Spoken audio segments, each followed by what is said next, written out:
Assalamualaikum warahmatullahi wabarakatuh. Siswa sekalian, marilah kita menuju gerbang fisika, khususnya materi induksi magnet. Kita sekarang kasus fisika yang apabila di sini ada dua arus listrik, I1 2 ampere itu menembus bidang, kemudian I2-nya 2 ampere menuju kita. Berapakah kuat medan magnet di titik P ini? Langkah pertama kita harus mampu menggambarkan arah vektornya. Vektor ini adalah dengan aturan tangan kanan, ini adalah B1 ketemu medan magnet arus yang pertama. Di sini muncul dari sini adalah B2 nya ke sini. Aturannya jangan sampai lupa. Ini B2. Kalau kita misalnya sudut ini adalah theta, ini adalah juga theta, maka resultan dari vektor ini adalah ini. Ini medan magnet di titik P. Nah, bagaimana menghitungnya medan di titik P? Maka di sini B di titik P, itu sama dengan akar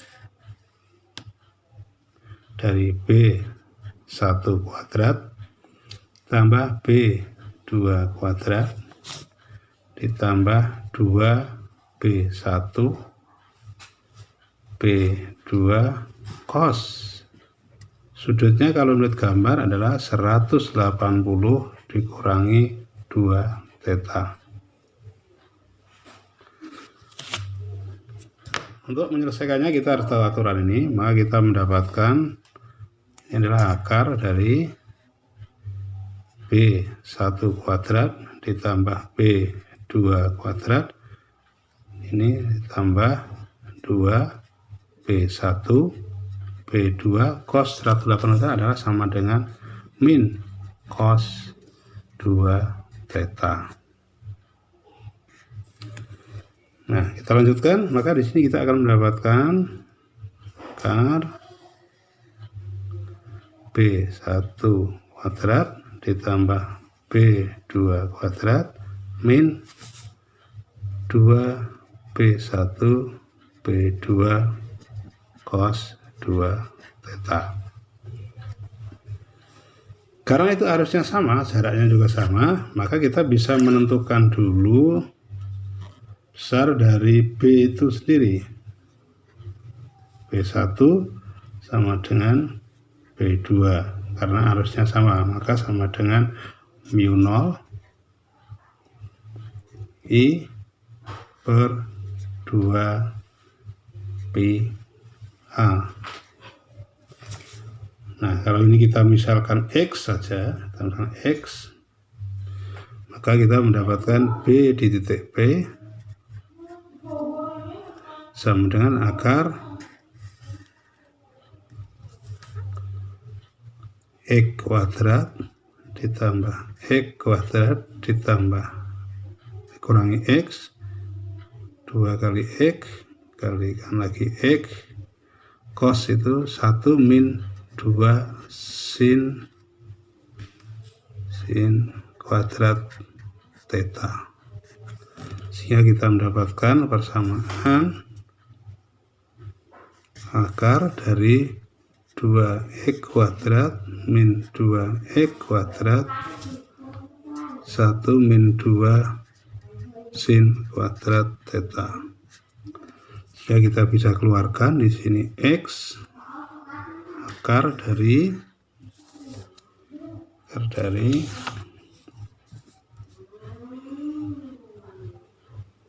2 min 2 1 min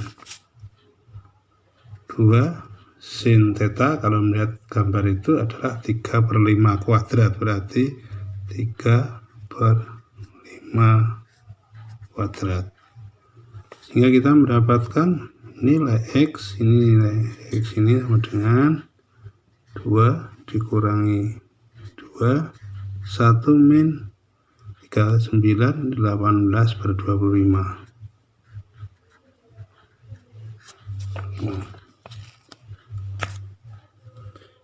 Jika diteruskan nih, maka kita mendapatkan nilai akar dari 2 dikurangi 2 dalam kurung 7/25.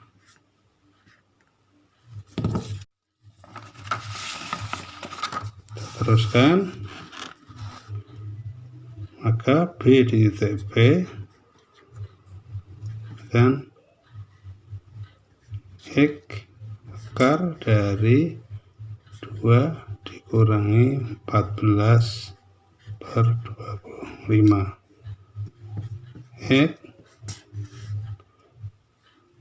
50/25 kurangi 14/25, sehingga X akar 36/25, sehingga mendapatkan 6/5X. Nah, kita tinggal mencari nilai X-nya berapa, maka dimasukkan akan ketemu nilai dari B di titik P. Yang harus kamu ketahui di sini adalah bagaimana mengubah sin ini, persamaan cos ini menjadi negatif ini. Kemudian perubahan dari ini harus kamu pahami matematisnya, sehingga kita akan mudah menghitung ketika sudah bentuknya 6 seperti 6/5X seperti ini. Baik, tinggal memasukkan, kalau kita masukkan angka ini untuk X itu sama dengan mu0 I per 2pi. Itu kalau I-nya sama, sehingga tinggal menuliskan di sini 4pi kali 10-7 kalikan 2 dibagi 2pi hanya adalah 5 kali 10-2. Ini hilang, ini juga hilang. Berarti di sini akan mendapatkan 0,8 kali 10⁻⁵ Tesla, atau sering dinamai dengan 8 mikrotesla. Demikian anak-anak, sehingga kita bisa memudahkan ketika kasusnya nanti adalah nilainya di sini adalah di sini 6, di sini 5, maka ini 3, maka kita akan mudah mengerjakannya dengan cara 6/5X. Ini bisa dikatakan sebagai langkah cepat untuk menyelesaikan. Misalnya di sini 12, di sini 10, maka juga 6/5X kan gitu. Itu dengan catatan data yang seperti itu. Maka induksi magnet yang seperti ini akan kita memutuskan jika kita paham vektor, jika kita paham aturan sinus yang ada. Maka persamaan ini yang dibutuhkan di sini, itu membutuhkan kejelian, membutuhkan kamu aplikasi dan penggambaran vektornya. Jadi tidak hanya hafalan, tetapi adalah penguraian vektor itu yang dibutuhkan. Contoh penguraian vektor seperti ini. Kemudian matematisnya berjalan, penguraian vektor berjalan, maka fisika itu akan mudah diselesaikan dengan persamaan ini. Dan selanjutnya variasilah. Misalnya nanti dalam pembelajaran kamu di sini kamu ganti silang, ini artinya arus yang I2 itu masuk, arus I1 juga masuk. Atau dibalik, arus kedua ini adalah masuk, ininya keluar, dan berapakah B di TP. Variasi dengan arah arus ini, sehingga kamu bisa menghasilkan nilai medan magnet di titik P dengan variasi bentuk seperti ini. Kalau kamu paham vektor, paham arahnya medan magnetnya, maka akan mudah menyelesaikan kasus yang ada ini. Tetapi jika kamu tidak paham vektor, menggambarkan medan magnet tidak bisa, maka untuk menghitung medan magnet itu akan kesulitan, karena persamaan ini tergantung dari penggambaran vektor yang ada. Itulah bukti bahwa fisika membutuhkan suatu penalaran, pertama menganalisis arah vektor dan menghitung menggunakan persamaan matematis. Jadi sini butuh vektor, butuh persamaan matematis. Nilai akhir yang jadikan mudah seperti ini, 6/5X ini untuk kasus yang angka-angkanya tepat. Ini bisa dipakai ketika kasus-kasus khusus. Ketika kasus khusus muncul seperti ini, maka kita bisa menggunakan cara ini, cara yang lebih ringkes atau cara yang lebih mudah ketika kita memahami fisika itu berangkat dari pemahaman yang sudah penuh. Kalau sudah paham, sudah jelas, maka ini langkah ini bisa mempercepat kita. Karena biasanya angka-angka oleh para pakar pembuat soal fisika itu selalu nilai tetap. Misalnya di sini 12, sini 10. Jadi ini 12, ini 10, maka nanti sama persamaan 6/5X. Jadi kita tidak perlu menjabarkan begitu panjang ini, tapi dengan catatan paham dengan ini.